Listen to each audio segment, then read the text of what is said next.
जिज्ञासु मित्रों, बहुत बहुत अभिनंदन है आप सभी का दिव्य सृजन में। प्रत्येक दिवस की भांति फिर हम यहाँ पर यह चर्चा, लाइव चर्चा लेकर यहाँ उपस्थित हुए हैं। और लाइव आज की चर्चा का जो विषय है, किसी महानुभाव का प्रश्न है।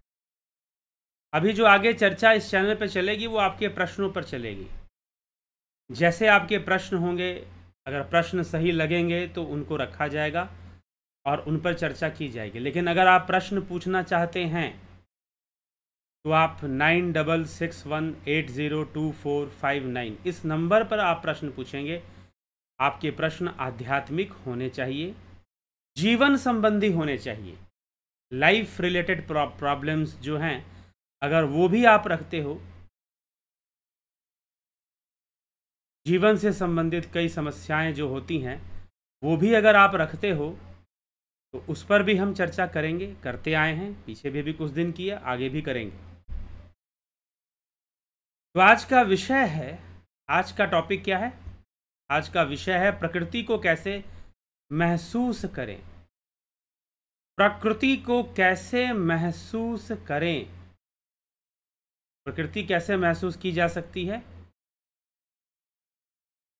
प्रकृति कैसे महसूस की जा सकती है? प्रकृति है क्या? वैसे तो प्रकृति को कैसे महसूस करें? आप जो कुछ भी अनुभव कर रहे हैं वह सब प्रकृति ही तो है।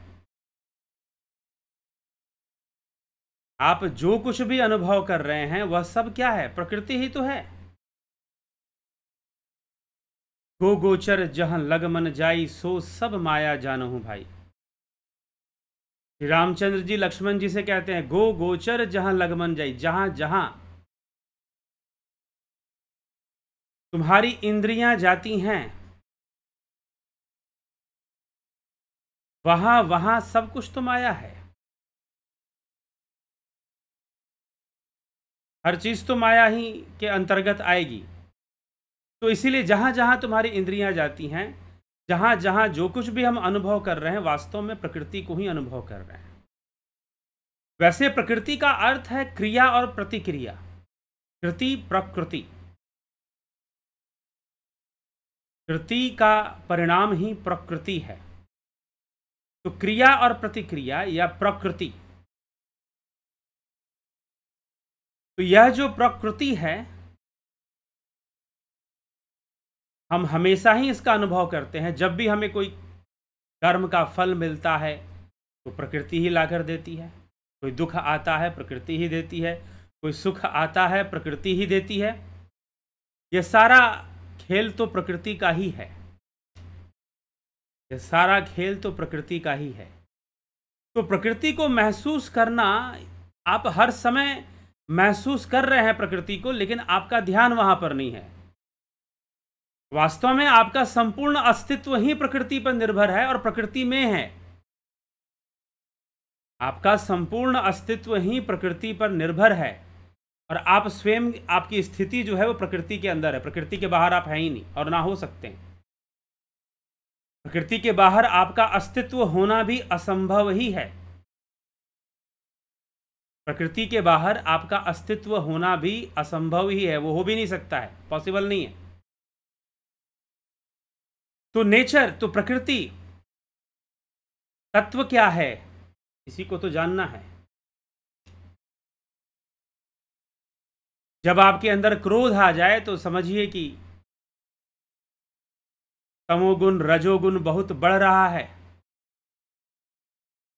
जब आपके अंदर ज्ञान प्राप्ति की इच्छा हो तो समझिए कि सतोगुण का अनुभव हो रहा है। क्योंकि प्रकृति का स्वरूप कैसा है? त्रिगुणी स्वरूप है। प्रकृति का स्वरूप कैसा है? तो प्रकृति का स्वरूप त्रिगुणी है।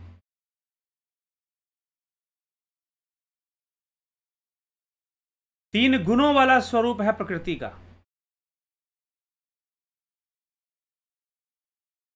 तो तीन गुण, कभी तमोगुण, कभी सतोगुण, कभी रजोगुण हम पर हावी होते रहते हैं। और जब जब हावी होते रहते हैं तो महसूस कीजिए प्रकृति को, हमेशा ही रहते हैं। तो सांसारिक रूप से आप प्रकृति का अनुभव कर सकते हैं। सारा सब कुछ उसी का है, सारा खेल उसी का है।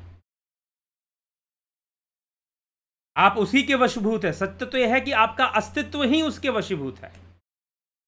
आपका कोई नाम है, आपका कोई शरीर है, आपका कोई परिवार है, माता पिता हैं आपके जिन्होंने आपको जन्म दिया है, सब कुछ प्रकृति के वशीभूत है। सब कुछ प्रकृति के वशीभूत लगा हुआ है, यह समझना पड़ेगा। तो प्रकृति का अनुभव क्या करेंगे फिर? अब कौन सा विशेष अनुभव करना चाहते हैं प्रकृति को, और क्या विशेष तरीके से महसूस करना चाहते हैं प्रकृति को? सब कुछ तो उसी के हाथ में है। आपका जीव होना, आपका जन्म लेना और आपका मृत्यु होना, सब कुछ तो उसके वश में है। तो फिर अलग से क्या महसूस कर लेंगे? समझिए प्रकृति को कि ऐसे ही जाना जाता है, लेकिन अगर फिर भी आपको लगता है कि अलग से महसूस करना है मुझको, तो फिर ध्यान योग करिए। ध्यान योग के माध्यम से आपको प्रकृति समझ में आएगी कि प्रकृति क्या है, क्रिया प्रतिक्रिया और भावनाओं का खेल कैसे चलता है, विचारों का खेल किस प्रकार से आगे बढ़ता है, आपको फिर समझ में आना शुरू हो जाएगा जब आप ध्यान योग करोगे। तो जब आपका ध्यान योग होगा तो अपने आप शून्य की अवस्था में जाएंगे, आप विचारों के परे जाएंगे। और जब आप विचारों के परे चले जाएंगे तो आप समझिए कि एक तरह से प्रकृति की सीमा लांघ कर आगे बढ़ जाएंगे। और जब ध्यान करते हुए कई लोग कहते हैं कि नहीं, हमें तो विचारों का तूफान आ रहा है, ऐसा महसूस हो रहा है, तो जब विचारों का तूफान आ रहा है तो समझिए कि यह प्रकृति है। लेकिन ध्यान करते हुए एक ऐसी अवस्था बनती है जहां विचार शून्यता होती है, वो अवस्था प्रकृति के परे है।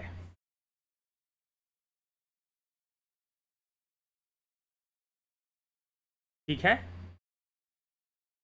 वो अवस्था प्रकृति के परे है जहां शून्यता आ गई, जहां समाधि हो गई, कैवल्य हो गया। तो ध्यान करते हुए जब हम ध्यान करते हैं तो हमें पता चलता है प्रकृति का फोर्स कैसा काम कर रहा है, किस ढंग से कार्य कर रहा है। ध्यान योग में प्रकृति हमारी सहायता कर रही है या फिर हमें रोक रही है, बाधा उत्पन्न कर रही है। तो प्रकृति सहायता भी करती है और बाधा भी उत्पन्न करती है। प्रकृति सहायता भी करती है और बाधा भी उत्पन्न कर देती है।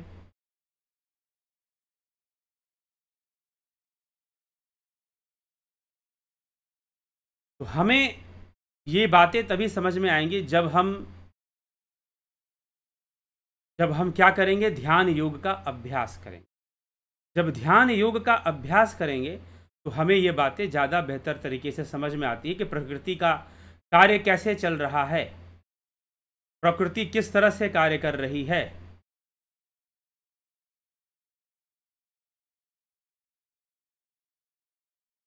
ठीक, तो प्रकृति को महसूस करना, किस लेवल पे आप महसूस करना चाहते हैं? सूक्ष्म स्तर पर? ये तो स्थूल जगत में जो कुछ भी है सब प्रकृति ही है। लेकिन अगर सूक्ष्मता से अनुभव करना चाहते हैं तो ध्यान योग का अनुभव कीजिए। फिर ध्यान योग का कोर्स 20 मई से शुरू हो गया है, लेकिन आप ज्वाइन कर सकते हैं, अभी अगले 2 दिन तक आप ज्वाइन कर सकते हैं। भले ही यह 20 मई से शुरू हो गया है, लेकिन अभी ज्वाइनिंग का समय हम आपको दे रहे हैं। अभी आगे 2 दिन तक आप ज्वाइन कर सकते हैं।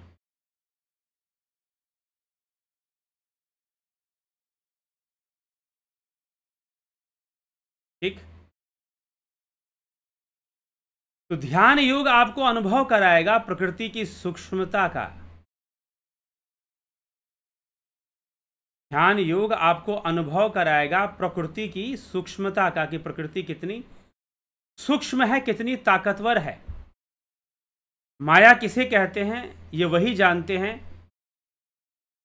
जो माया के चंगुल से, माया के कैद से बचने का प्रयास करते हैं। तो माया उन पे ताकत लगाती है।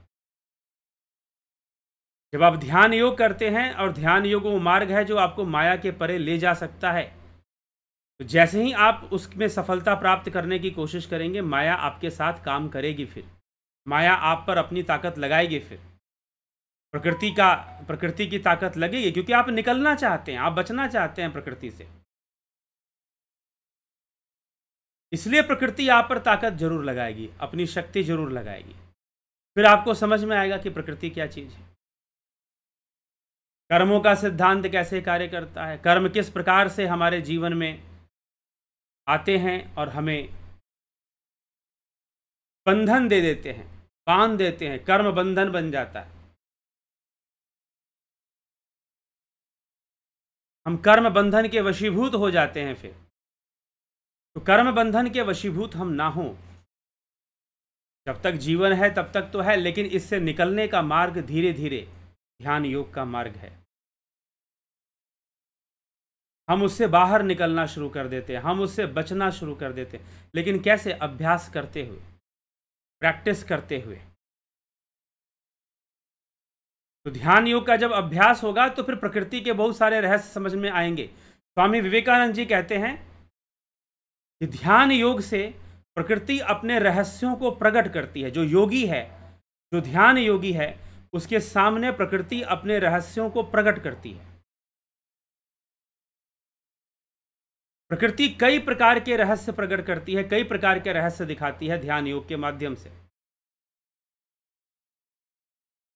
इसलिए प्रकृति को हम अगर महसूस करना चाहते हैं, जानना चाहते हैं, तो ध्यान की अवस्था में उतरने का अभ्यास कीजिए। और इसी का अभ्यास और टेक्निक्स, बहुत सारी बातें, एक मार्ग मिल जाता है जब आप ध्यान योग का कोर्स कर लेते हैं। एक मार्ग मिल जाता है आपको एक रास्ता मिल जाता है, और वो भी शास्त्र सम्मत रास्ता। ध्यान योग में जो क्रियाएं बताई जाती हैं, जो बातें बताई जाती हैं, वो शास्त्रों पर आधारित ही बताई जाती हैं।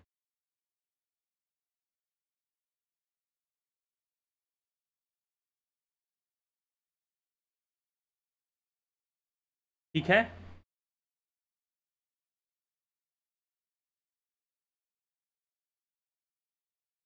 तो ये सब बातें हमें विचार करना है, समझना है कि प्रकृति को समझना चाहते हैं, महसूस करना चाहते हैं, अच्छी बात है। लेकिन अगर सही से महसूस करना चाहते हैं तो ध्यान योग का मार्ग अपनाइए। फिर समझ में आएगा प्रकृति क्या करती है और बहुत सारे रहस्यों को प्रकट करती है। और ध्यान योग का कोर्स चल रहा है 20 तारीख से, आप इसका लाभ उठा सकते हैं। नहीं तो बाद में भी इसका लाभ उठा सकते हैं। 2 दिन अभी और शेष है, आप 2 दिन में इसको ज्वाइन कर सकते हैं। अभी 20 मई से जो शुरू हुआ है, कल से, बीते हुए कल से जो शुरू हुआ है, वो आपको आगे 2 दिन तक आप इसकी ज्वाइनिंग ले सकते हैं। ठीक है, चलिए आगे देखते हैं आपके कौन कौन से प्रश्न हैं। के त्यागी जी, नरेंद्र माकुड़े जी, बहुत अभिनंदन है। राकेश मराठे, नवज्योतिनाथ जी, अमन कक्कर जी, अर्जन भाई चौहान, विक्रम सिंह जी,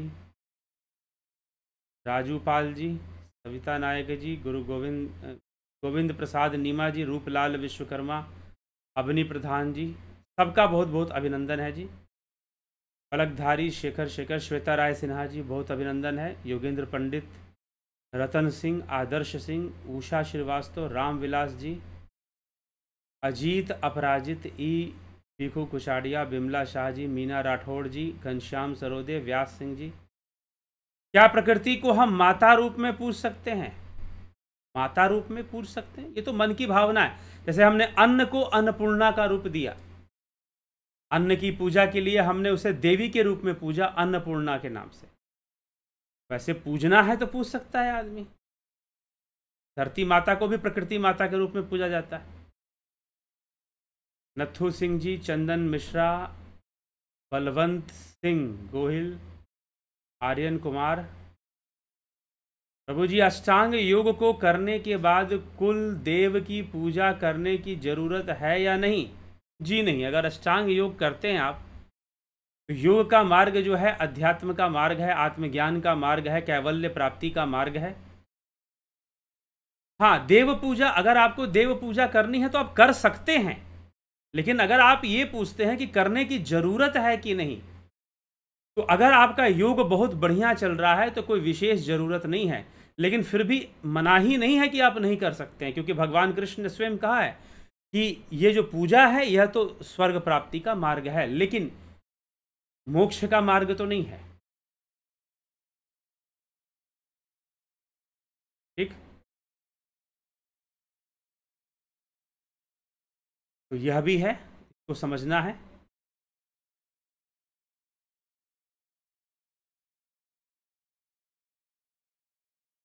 गोविंद प्रकाश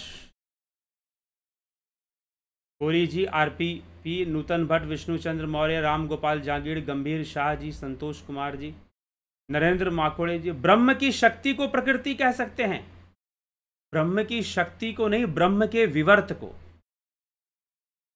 ब्रह्म की शक्ति नहीं, ब्रह्म का विवर्त, मतलब मैनिफेस्टेशन ऑफ ब्रह्म, ना कि शक्ति। क्योंकि जो शक्ति का अनुभव हो रहा है ना, वो इंद्रियों से हो रहा है। नरेंद्र माकोड़े जी समझिएगा, शक्ति जो आप कह रहे हैं, शक्ति शक्ति, ये शक्ति का अनुभव इंद्रिय गम्य है। ये शक्ति जहां तक मन का साम्राज्य है वहीं तक शक्ति काम कर रही है। जहां इंद्रियों का साम्राज्य है वहीं शक्ति काम कर रही है।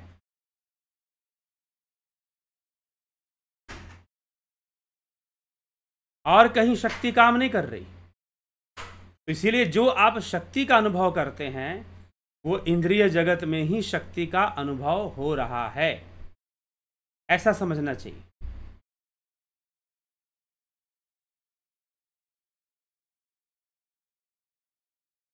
तो इसीलिए ब्रह्म की शक्ति को प्रकृति कह सकते हैं, ऐसा नहीं है। एक विचारधारा क्या है? एक विचारधारा यह है कि आप ये मानोगे कि जो ब्रह्म है वो परम शक्तिशाली है, लेकिन ब्रह्म कभी शक्ति प्रदर्शन नहीं करता। ब्रह्म तत्व है, ब्रह्म को तत्व रूप में स्वीकार किया गया है, और तत्व के लिए हम शक्ति शब्द का प्रयोग नहीं करते हैं। हाँ, अगर कोई शक्ति का निर्माण हो रहा है या कोई शक्ति विकसित हो रही है तो उसमें वो तत्व लगा हुआ है, लेकिन वो तत्व रूप में तो शक्ति नहीं है।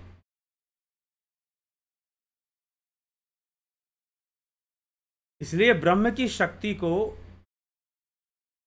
प्रकृति कहना नहीं, ब्रह्म का विवर्त, मैनिफेस्टेशन। विवर्त का मतलब है मैनिफेस्टेशन। तो मैनिफेस्टेशन होना, जब मैनिफेस्ट होगा चीज है, ब्रह्म अपने आप को प्रकृति के रूप में प्रकाशित करता है, ना कि शक्ति के रूप में। हाँ, प्रकृति को आप शक्ति कह सकते हैं। प्रकृति शक्ति है, प्रकृति के अंदर शक्ति है, ऊर्जा है, ऊर्जा का गमन है, ऊर्जा का आदान प्रदान है, ऊर्जा का व्यापार है। ऊर्जा का व्यापार है। कहां पर ऊर्जा का व्यापार है? प्रकृति के अंदर।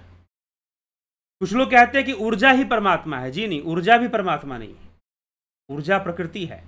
क्योंकि ऊर्जा का रूपांतरण होता है, और जिस वस्तु का रूपांतरण हो, energy can be transformed, cannot be created, cannot be destroyed, but can be transformed. उसका रूपांतरण होता है, ब्रह्म का रूपांतरण नहीं होता। तो इसलिए ऊर्जा भी ईश्वर नहीं है, ब्रह्म नहीं है। ठीक, ये समझना चाहिए। चलिए, इसलिए ब्रह्म को, प्रकृति को ब्रह्म की शक्ति नहीं कह सकते, ब्रह्म का विवर्त कहते हैं। यही अद्वैत सिद्धांत है, आदिगुरु शंकराचार्य ने जो दिया है कि प्रकृति क्या है? ब्रह्म का विवर्त है। ये माया क्या है? ब्रह्म का विवर्त है। वह प्रकार, हाँ, माया में शक्ति है, वो अलग बात है। माया में शक्ति है, वो एक अलग बात है। ठीक, उन सब का कारण ब्रह्म है, ऐसा कह सकते हैं। उन सब का कारण ब्रह्म है, लेकिन ब्रह्म की शक्ति प्रकृति है, ऐसा नहीं कह सकते हैं।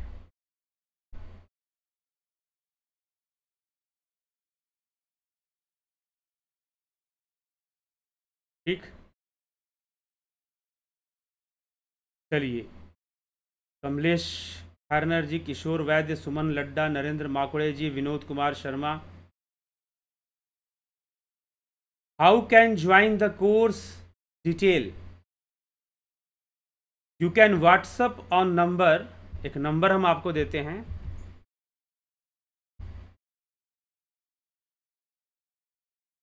उस नंबर पर आप व्हाट्सअप मैसेज कीजिए कि you want to join meditation course और ध्यान योग कोर्स।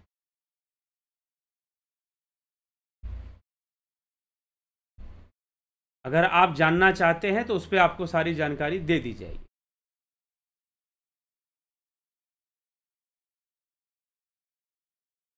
तो अभी मैंने एक मैसेज इनबॉक्स में किया है आपको,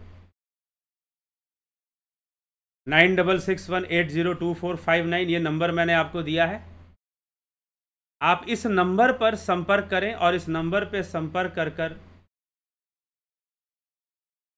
आप डिटेल्स ले लीजिए कि कैसे ज्वाइन करना है। आप डिटेल्स ले लीजिए कि कैसे ज्वाइन करना है। 9661802459 इस नंबर पर संपर्क कर आप डिटेल ले लीजिए कि कैसे ज्वाइन करना है। नरेंद्र माकुड़े जी,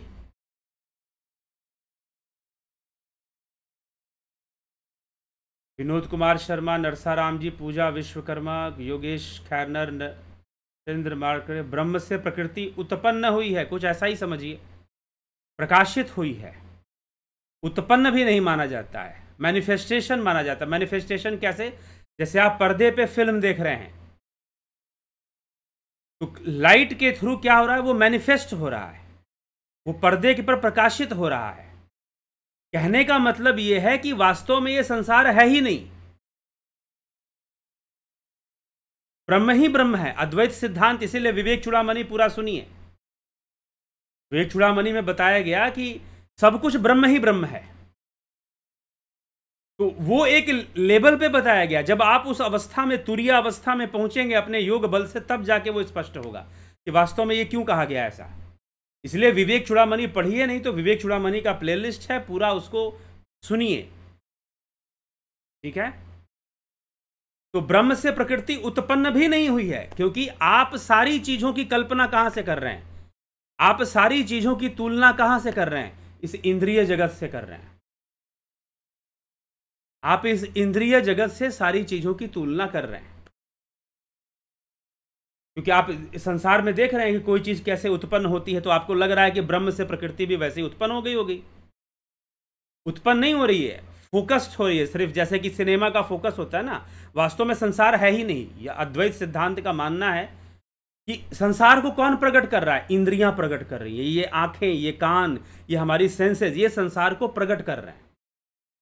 पाश्चात्य दर्शन में के एक बहुत बड़े दार्शनिक हुए इमैनुअल कांट, वेस्टर्न फिलॉसफी में, उन्होंने इस बात को अपने आखिरी में जाकर कहा कि ये वर्ल्ड है ही नहीं एक्चुअली में, हमारी जो इंद्रियां प्रकट कर रही हैं, बस हम उतना ही जानते हैं कि दुनिया क्या है। ये जो इंद्रियां प्रकट कर रही हैं, उतना हम दुनिया को जानते ही नहीं हैं। In reality we do not know what is this world. यह वर्ल्ड क्या है हम नहीं जानते हैं। हम कैसे जानते हैं? इंद्रियों के माध्यम से। तो इंद्रियों की अपनी सीमाएं हैं, इसीलिए कहा गया ब्रह्म सत्यम जगन मिथ्या, जगत मिथ्या है इसलिए कहा गया, क्योंकि आप जो भी जान रहे हैं उसकी डिपेंडेंसी है इंद्रियों के ऊपर। सारी चीजें इंद्रियां आपको बता रही हैं कि भाई ये चीज है संसार में, और उसके आधार पर संसार को देखते हुए आपने अपना बहुत सारा अभ्यास शुरू कर दिया है, बहुत तरह की चीजें मनुष्य ने शुरू कर दी हैं इंद्रियों के आधार पर जो उसकी जरूरतें हैं। तो ये सेंसरी वर्ल्ड है, इंद्रियां ही बता रही हैं कि ये चीज ऐसी है, ये चीज ऐसी है। आग में हाथ डालोगे तो जल जाओगे, पानी में हाथ डालोगे तो गीला हो जाए। कौन बता रहा है? इंद्रियां बता रही हैं,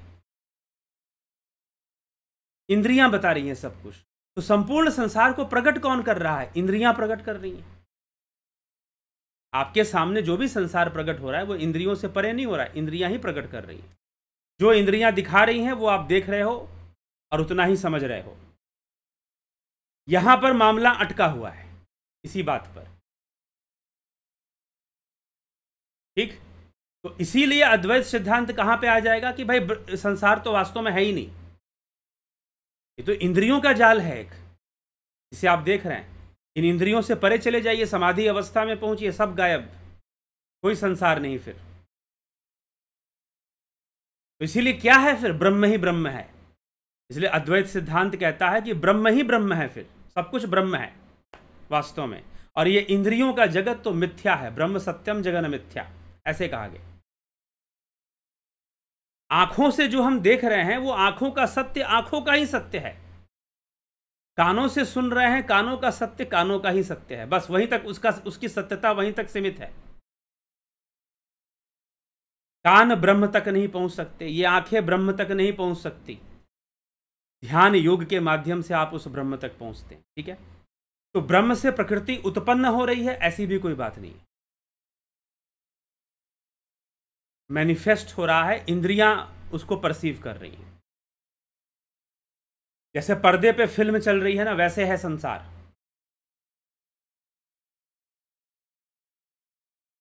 फिल्म बंद तो पर्दा पर्दा फिर अपना सादा हो जाएगा, कोई रंग उस पर नजर नहीं आएगा फिर। तो इस तरह से ये है। शंकर प्रसाद जी बहुत अभिनंदन। अजीत अपराजित, गुरु जी यदि मन विचारों से परे जाने पर शक्ति उसमें प्रभाव नहीं दे पाते हैं, कृपया बताएं। मन विचारों से परे जाने पर शक्ति उसमें प्रभाव नहीं दे पाते हैं, प्रश्न स्पष्ट नहीं हो रहा है। चोर वैद्य, हताशा निराशा प्रकृति के किस गुण के अंतर्गत आते हैं? हताशा निराशा ये सब तमोगुणी हैं। हताशा निराशा क्यों है? क्योंकि आप कहीं अटके हुए हैं, आप भूतकाल में किसी घटना में अटक जाते हैं या कुछ ऐसी घटना घटती है तो हताश और हम निराश होते हैं, तो तमोगुण का संकेत है। ऐसा व्यक्ति आगे नहीं बढ़ पाता है। कई तमोगुण कई तरीके से काम करता है, इसीलिए तो हम एक कुछ चीज़ों को, इसीलिए कई बार यहां पर मैंने कहा कि तमोगुण जरूरी भी है, फिर आवश्यक भी है फिर, लेकिन जब ये बढ़ जाता है तो नुकसान पहुंचाता है। सतोगुण भी बहुत बढ़ जाए तो वो भी नुकसान पहुंचा सकता है। तो हताशा निराशा ये सब तमोगुण के अंतर्गत आते हैं।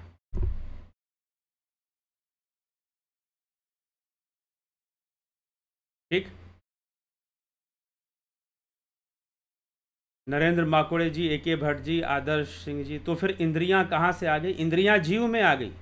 उपनिषद पढ़िए, उपनिषद में पूरी डिटेल्ड व्याख्या है कि इंद्रियां कैसे आ गई, और उपनिषद पर प्लेलिस्ट भी है।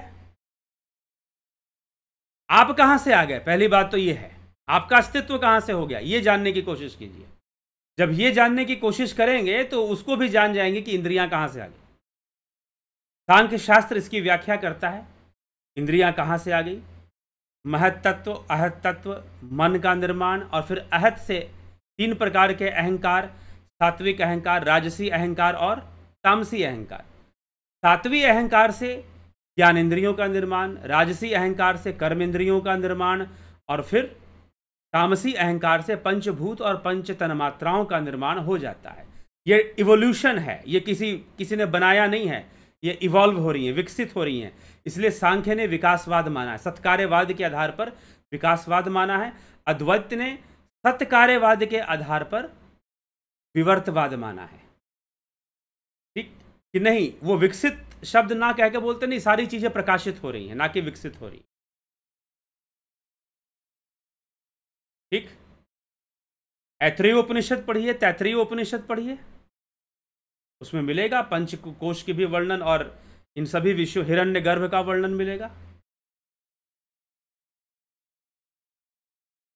मन है तो वर्ल्ड है, मन का लय होने पर वर्ल्ड का भी लय होता है, ऐसा समझना सही होगा, बिल्कुल सही है। मन है तभी तक संसार है, ये कहना सही है। मन का जब लय होगा तो निश्चय ही संसार का भी लय हो जाएगा, फिर संसार भी नहीं रहेगा, क्योंकि मन के आधार पर ही तो सब है। मन इंद्रियों से जुड़ा हुआ है और मन के आधार पर सब कुछ।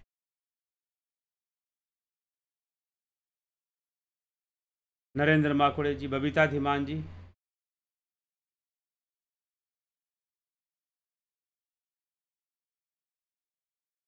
वशिष्ठ योग वशिष्ठ में वशिष्ठ जी बार बार राम जी से कहते हैं कि हे राम जी, जगत बधिया नहीं, शायद इसीलिए। हाँ, इसीलिए। पवन कुमार गुप्ता जी, जय श्री राम। ठीक है, अच्छी बात है, आगे और चर्चा होगी।